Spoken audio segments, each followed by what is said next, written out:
হুর মানে কি? যে সমস্ত নারীকে আল্লাহ তাআলা জান্নাতে সৃষ্টি করেছেন তাদেরকে বলা হয় হুর। জান্নাতের রমণীদের আল্লাহ তাআলা জান্নাতি পুরুষদের জন্য উপহার হিসেবে রেখেছেন।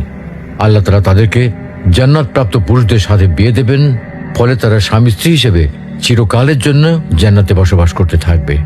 মহান আল্লাহ বলেন, كذلك وزوجناهم بحور عين আর আমি তাদেরকে বড় চোখ বিশিষ্ট হুরদের সাথে বিয়ে দেব।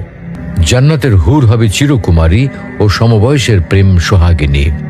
জান্নাতে একজন হুর যদি দুনিয়ায় একবার দৃষ্টি দিত, তাহলে আকাশ ও জমিনের মধ্যবর্তী স্থান সুবাসে ভরে যেত।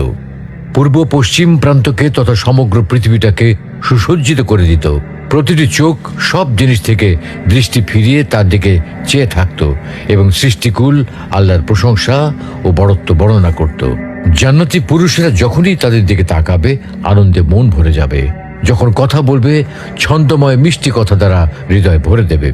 জান্নাতের রুম সমূহে যখন তারা ঘোরাফেরা করবে, তখন তাদের আলোতে রুমগুলো আলোময় হয়ে যাবে। জান্নাতের অধিবাসী নারী পুরুষগণ হবে একই বয়সের পরিপূর্ণ যুবক যুবতী। জান্নাতের হুর যখন তার স্বামীর চেহারার দিকে তাকাবে, তখন তার হাসিতে জান্নাত আলোময় হয়ে উঠবে। যখন তারা স্বামীর সঙ্গে কথা বলবে, তখন কতই না সুন্দর হবে সেই কথোপকথন।